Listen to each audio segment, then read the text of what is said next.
Hey, Mega Moms, Jessica Hensley here with Real Estate Mega Moms and Stephanie Stockberger. I'm so excited to have Stephanie back. She is going to be sharing today what's working in her business, and I'm going to be talking about what's working in my business. We know that things change over time, and we want to give you the latest. And so we're just entering 2024, and we want you to know what's working now for us, and then maybe it'll work for you too.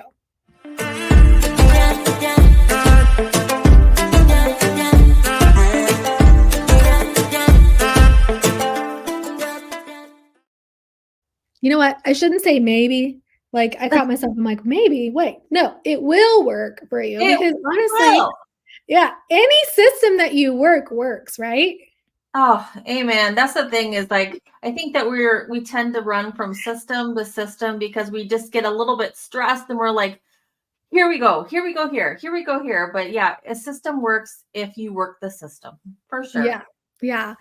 We were talking before we went live about what's working in our business. And it was really, you actually kind of said a form of that. You're like, well, this is what I'm doing. And honestly, I'm actually doing it, right? And that's why it's working because I'm actually doing it. So why don't you share first, Steph, of let's kind of, if you don't mind, let's recap because I know 2023 was a hard year for a lot of people, but honestly, not harder than it was for you. I mean, you had a really tough year. So I don't know if you're willing to share a little bit of just a recap of your year, what lessons you might have learned, and then how you're able to become an icon agent. Stephanie was still an icon agent. Like once you hear her story, you're gonna be like, what? She was an icon agent in 2023? That's awesome. And then how you're stepping into 2024. Well, that's so crazy because, I think one of these years I'll be able to say it was just like an easy year and everything just happened so easy because, I don't like to say it was like a hard year like every year, but life happens. That's just the way it is. And so, for those of you that don't know, I had like a major like spinal neck surgery in the end of April. So, and I really kind of figured that I would just like bounce back. And I told Jessica, we had a Mega Moms conference. I think was it in March or April of last year. I think it was Anyway, March. Yeah. and Yeah. I told Jess, I'm like, I think I will be climbing mountains. Like after the surgery, I'm like, I'm just going to get fixed up. I'm going to climb mountains. But I had several levels done, and apparently, I just can't climb mountains. I don't know. So anyway, thank God that I had Brad and Jacob to kind of just take over for our team, and I was blessed that way. And those boys kind of just ended up handling the business, and it was super blessed. But what it did give me is perspective on how I built my business, and that was really relationships. And also, God said, "Here you go, Steph. Sit down and think." And so, what that meant for me was, what are you going to do with what you built your business on, Steph? And with the relationships, you're going to have to get back to that, and that's calling people and talking to people and just getting back to that one-on-one time. And Josh, you had mentioned the icon. I didn't know if I was going to make icon or not. And with EXP, really what that is it comes down to some sales, the culture, and really what you build your business on. And you've got a certain level of transactions that you have to make. And thank God, like I said, with Jacob and Brad, we were able to still make those transactions that we had to close. But then also, how are we going to do that? And those boys were able to go out and make the sales, but I still had to figure out how are we going to continue that. And that made me go ahead and figure out what are we going to do after the sales and how we're going to keep doing that. So one of the things that was working for me was if someone calls me and says, "Hey, Steph, I know someone that wants to sell a house." I wanted to go ahead and sit down and say, how am I going to help this transaction? And that meant, can I pick up the phone and call these people like right away? That's actually something that I can do that I wasn't really doing before because I was the kind of person that wanted to jump up, get in the car, and go make the sale happen. And I couldn't physically do that. So I could pick up the phone, I could write a card, I could do those kind of things. Or if an agent wanted to make a referral to me, or if a seller or buyer wanted to make a referral to me, I could go ahead and pick up a note card, say thank you right away. I could put something in my CRM right away. And I wasn't really doing those things before. I said I was doing those things, but I was actually so far in the business, I wasn't actually making those points that I said that I was making, if that makes sense. Yeah, well, you intended to make them. You I had the intend to do intention. those. Mhm. You had the plan and just like, all the touch points like you said, but you were so busy working that it's, "Oh, I forgot to get that done," and then here it's into the transaction and, "Oh, yeah, I missed a few of my touch points there," right?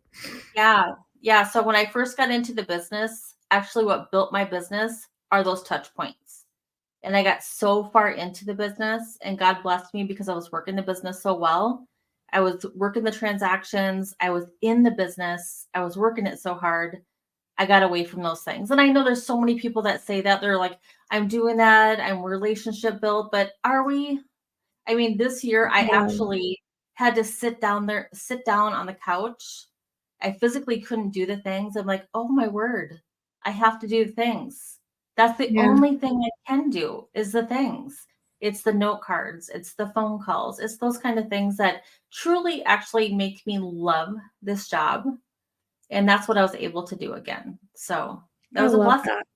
Yeah, it Yeah, was a blessing. you have been able to find the silver lining in an incredibly hard year. She's kind of, you're really not sharing. I mean, because I saw it and it was so hard to see you in pain and discouraged. And I know chronic pain is something that, unless you've gone through it, which I haven't, I don't think that it's something that we can even comprehend. Yeah. It's blessings to anyone that's going through it for sure, because it is, I mean, it doesn't have to be just your neck. There's tons of chronic pain people out there that are dealing with that you can't see. Because I think when people see me, they're like, oh, she's a person. And so like, yeah, you can't really see what's going on. So yeah, blessings to anyone that is going through it. So quite a Yeah. few people out there. Your faith, I think, really brought you through just outside looking in. I know that you really clung to that and your family, Yep. that you were had to be there for them too and Yep. allow them to be there for you.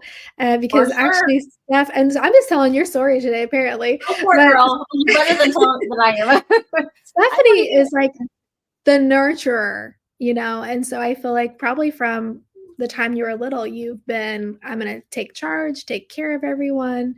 I'm going to love you up and make sure, you feel really good about yourself and I'm going to be there for you. And I'm sure that was really hard to be like, okay, now everyone has to be there for me. And they were thrilled to do it. Yes. Well, I think, after being there, like you said, for so many people for so long, yeah, I mean, I think that they all did. Everyone just kind of dove in at different angles, and it was hard, and it continues to be hard. But, I think that, you know, being in this job, and most of us women, I think that are in this job are natural drivers, most of us. So it has been a little difficult to be able to sit back, and it's been, I've got a friend here that we're in a leads group together every Wednesday, and she approaches her business. She's a soft driver. Um, and it's interesting to hear someone say that, a soft driver. And that's one of my words for the year is nurture, because I don't want to quit growing. And you mentioned that, nurture. I don't want to quit growing because I can't. That's just not in me. But I do want to nurture growth. I do want to, I picture myself as watering myself where I'm going to continue to grow, but maybe I just don't have to pound it as hard. So, we're talking today about, like what's working. It's amazing. Like this last year, like at the beginning of the year after the surgery, I thought, wow, like maybe I'll totally just not do well this year. And honestly, the numbers are okay for the year that for 2023, for the economy and the interest rates and those kind of things. Like we had a pretty good year. Thank you, God. I mean, like, thank you. So things are working, and we're not having to just drive so hard to make it happen. So like what is working? I think we need to like find those things that are working and like really kind of double down on those things. And it doesn't have to be, you don't have to kill yourself to make it happen. So it is those find the note cards and write the notes. The things that are making you happy that that fill your heart, but are also producing the results.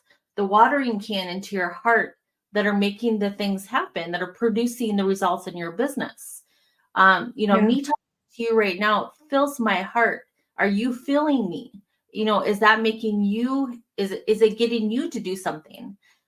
Those are the things that'll keep you moving and that will produce results in your business. So find And out what it'll those. help you keep up with it long term, whenever times get hard. I think that the constant grind, honestly, just I feel like as women, we're really not designed for that.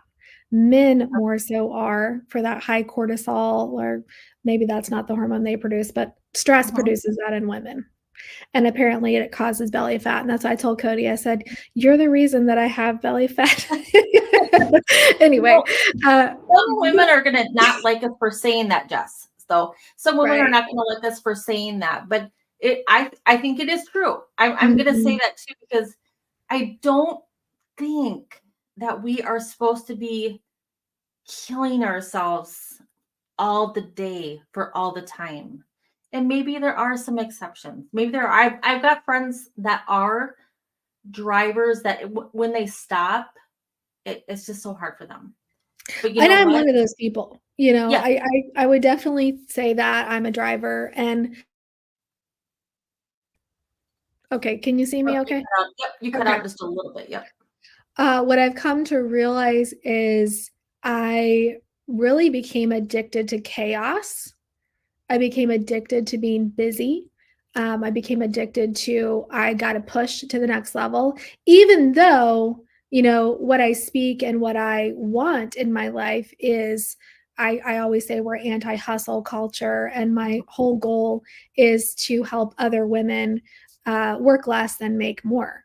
But I've had to step back and take a look at my own self and like, I have to keep busy all the time, and I really have to force myself to stop. I've been really I've heard so many people say this, like, if you don't take care of your body, if you don't slow yourself down, your body will do it for you. Can I Your tell body will you that this is okay? That's me. I'm 50 now. If you would have met me 15 years ago, Jess, I am Jess. My body said no more. No more, Steph. You will do this no more. So I think you can stay busy but maybe not all the time at the work. Yeah. Maybe like not all the time at those things. Like you can still be the driven person, but maybe some of it is at things that are taking care of your health. Maybe some of the things are the driving with the things with the kids, or maybe some of the things are maybe you're so driven at your marriage or at the relationships, but maybe you're also so driven at taking care of you. Maybe you're so driven at taking care of Jess. Maybe you're so driven at loving yourself. And like that's okay. That's great. But um I literally know that like you had said I took care of like everyone and that is just me. That's how I was literally born to do that. Yeah. Um but and then also it was either work or taking care of others, but nothing else. And then all of a Mhm. sudden I literally couldn't move anymore. So you just have to learn that you're wired that way, but maybe you have to like chop it up and figure out what else can you do for your health. Just Yeah. take care of that too, is Yes. all, And I I think. think that when you do embrace that and that you don't always have to be the one in charge, you don't always have to be the one pushing or Mhm. controlling a situation, and you really allow other people to step up and you hold space for them to step Yep. up in your life, in your marriage, I Yep. mean, that's something else I've been studying this last year is this masculine and feminine energy, and not necessarily in a new age, way, because I know that Yep. there's a lot of that too, but even just in a biblical sense, if I'm trying to control everything and be in charge, like my husband's going to resist that and we're going to have friction, so not that he's going to control me and everything that's going on in our lives necessarily. We respect each other. But that's something I'm realizing is he wants to be the driver in our relationship, and I'm happier when he is. So, I mean, we kind of got off topic a little bit talking about marriage and our family, but I mean, in our businesses too, Stephanie, she works with her husband, and that Brad, her husband, and her son Jacob, they have stepped up, and I feel like, and you would say this as well, they're the reason that Icon was possible in 2023. Absolutely. Absolutely. So that's another thing that has worked this past year is, like I said, Jacob and Brad have absolutely stepped up. Had I not, with my aggressive personality, had I not stepped back, had I not had to step back, I would have not been able to see Brad and Jacob step forward. I also love Brad to step forward, and I love to see that. But Jacob has been one this year that I love to see step forward. Um, and he has just grown so much, watching him lead. And I think that's just going to be amazing to watch, even more so as he leads our group in the future. I think it's going to be wonderful. Yes. Yes, I'm so excited about that. Yeah. So what's working for me in my business right now is kind of similar vein of Stephanie, is really reaching out and staying in touch. And I don't know if you get this stuff. I think you do, but do you ever have like people just laid on your heart and like come to your mind? And this happens to me and has really since I started. It's like God will bring somebody to the forefront of my mind. And so I try to make intention to stop what I'm doing, text them, call them, or whatever. And what I find is if I don't, I find out that they end up transactioning with someone else. And it's like, oh, yeah, okay, yeah, you were trying to tell me something. And I have an example. I actually reached out to a past client, and because I do that anyway, I try to reach out to everyone, a few times a year over the phone or through text. And one of them, I mean, I prayed with her even in October, and, I touched base, and she had told me at that time, hey, we're thinking about looking at this house. I said, okay, well, let's get you approved first, because that is my policy, or it has been my policy, to make sure they're approved first. I am changing this policy, and this hot take I'll tell you in a minute. So anyway, she was like, well, we're not quite sure yet if it's what we want to do, so I'll let you know if we decide to. Meanwhile, update the value on my home. I want you to send me that valuation. So I emailed her an updated value. I did not go view her home, and I stressed in the valuation email that I sent, hey, this, could be different, but I had just sold her the house like 2 years ago. So she hadn't made any changes. I was pretty confident in the assessment. So I sent that to her in October. And then this last week, I saw that house came up on the market.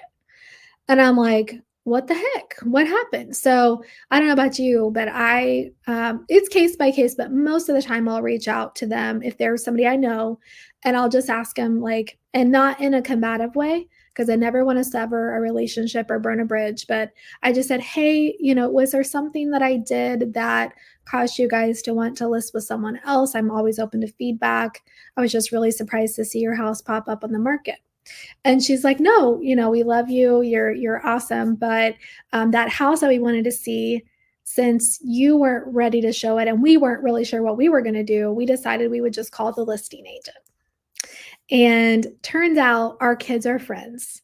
And, we go to the same church. And that house didn't work. It needed too much work. But she told us about another house that she had listed, and it was the perfect property for us. And then it just kind of happened. We made an offer contingent on our house selling, and it just kind of happened that she listed our house. And I'm like, okay, well, and so my feedback from that was, I am no longer going to require an approval letter for my VIPs. for people like that, that I know they're not just a stranger off the street. Of course, in that beginning phase of the relationship where I don't know them, they're a sign call. I'm still going to do that. But if it's somebody like that, I feel like it's worth my time to take time out of my day to show a house, even if they're not ready, because that's furthering and deepening that relationship with that person. So that was a lesson I learned myself. Um, and other than that, I have an example today. Well, actually, yesterday, I reached out to someone. I said, "Hey, I know you had another baby. Now they have two babies. They're living in a two-bedroom house that I sold them, or I listed a few years ago." And I asked if they thought about selling their house. She's like, "Well, actually, we have, and it's just a reminder that God brings people to my mind.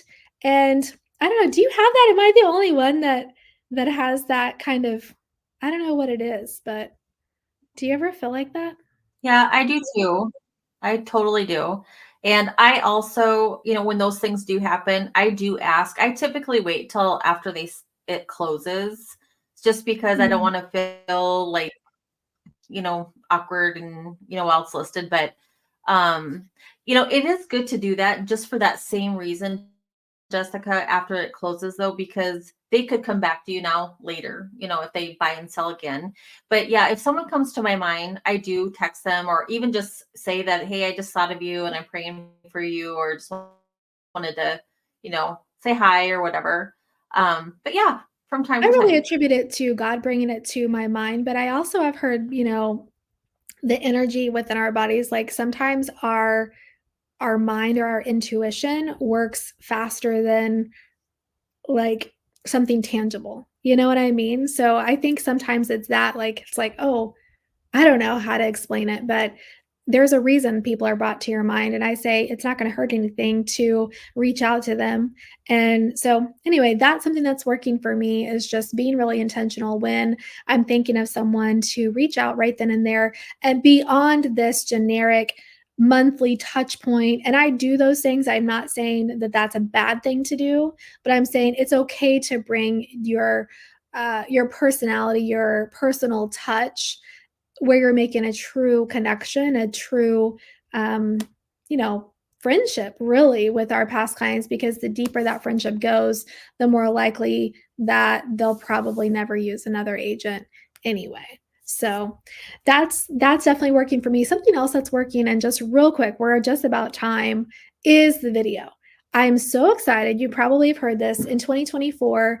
A lot of the experts are saying the trend is moving away from the B roll, although I don't think that's dead, but it's moving away from the B roll and moving into more informational, quick clips of tips that you can provide. And so I'm so excited about that, because I feel like that is my jam. And I went on to Chat GPT stuff and I got prompts for the next 30 days. And by the way, I'm putting this together for everyone. So if you want a copy of Good this, comment. girl. Yeah, you want it too? So hard to keep up with. I have a hard time. ChatGPT. I just No, I do love Chat GP. Well, love hate Chat. No, I'm just saying, like you said, that they're getting out of doing what in 2024. B-roll video. So, Okay, like, good. and not that I won't. it's dead. It's not that it's dead. It's just that uh, everyone has adapted it. And that's what happens when a trend happens, when Yeah, something's working. A lot of the industry and just marketing in general moves towards it, and then it becomes saturated. And so the cool thing about this advice or quick clip of you sharing something that's going to work is no one can really duplicate that. Like, they could even probably take your script and say it, but they're not going to be you. They're not going to have the same voice inflections, the same, mannerisms. Like, that really can showcase. Stefanie, it's very clear when you talk, like you're from South Dakota. You have that North Dakota. accent, right? Yep. So that would be my tip, is get really intentional about your videos. Put yourself out there. There are some ways to have great quality videos. I'm using my phone right now. I'm shooting to the side here because I'm going to be using this. I'm going to clip it up and use it for future videos. And when you're doing your iPhone, if you have an iPhone, use your good camera. And then there is the cinematic version, and it like blurs the background and makes it look really cool and professional. And it's not hard, like literally a tripod and your phone, and you can have some really great clips of yourself that you can use on your socials. Instagram's even updated some of their capabilities with their reels. When you click on captions, now they have the captions that like highlight as you're talking, you know, that we've had to hire VAs to do in the past. So, you know, it's just things are always evolving. But my point here is get your face out there. Video is still the name of the game and the fastest way that you're going to win somebody's trust and attract people to you. I agree. You're very good at that. And I think if you just batch it stuff, like we could all be good at it. Something else, another app that I've got recently is it's called Teleprompter. I think it cost me $19 for an annual subscription to it. And I could ask ChatGPT, or I could write out my own little script, 30-second script, and you load it in there and it brings the words up wherever the camera is. So however you have it oriented. If you have it up and down, it's going to be at the top so you can read it there and it looks like you're looking at the camera, but you're actually reading. Yeah. Or, you know, if you have it horizontal, it'll be over here where the camera is. And so then you don't even have to worry about what to say. You just have to read it. And my other tip on that would be, Just read it. Easy. Just read it. Yeah. My other tip would be do your videos like uninterrupted, and just if you make a mistake, Stefanie, you probably didn't see this, but I accidentally loaded an uninterrupted video, like unedited video to my TikTok. And you can see me like pause and like I repeat the same sentence because I messed up, and then I pause and I'm like, and then I repeat it and I'm like, oh my gosh, people saw my behind the scenes there. But I do that because all you have to do is just clip it out. You edit it. It's not hard, and you can do that within the apps. So anyway. Awesome. I plan on doing some tutorials on this. Like that's actually, I'm going to package all of that and have it as a freebie. It's not going to cost anything. So if you want to know, how about we just say video 2024, comment that below, and I'll make sure you get a link so you can download the 30-day video challenge, the 30 days of ideas that you can record, and then it'll include a few tutorials on how to record. I will do that video challenge. Awesome. Wow. Yes, because I built my business on that stuff. Like my business blossomed and grew in 2015 and 16. And I was going live. I was one of the first people in our area to embrace social media and embrace, you know, the lives and that kind of thing.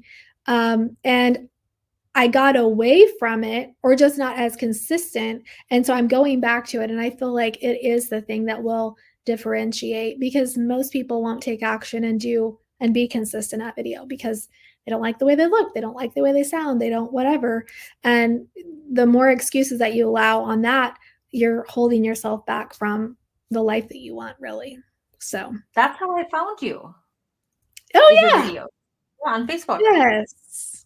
Yeah, that's right. That's right. So it works. And, you know, you felt like you had a connection with me before we ever talked. Yep. Yeah. I fell in love with you. I remember I was down in Fort Myers Beach, Florida in a hotel room, and I don't even know what I was doing, just like browsing Facebook. And I called you from there, or videoed you, or I don't even know what, but yeah. Yeah, I remember. I know. So it's a testament. I love it. All right, moms. Well, comment below if you want that video challenge. And again, just say video 2024. And we will see you in the next episode. Bye.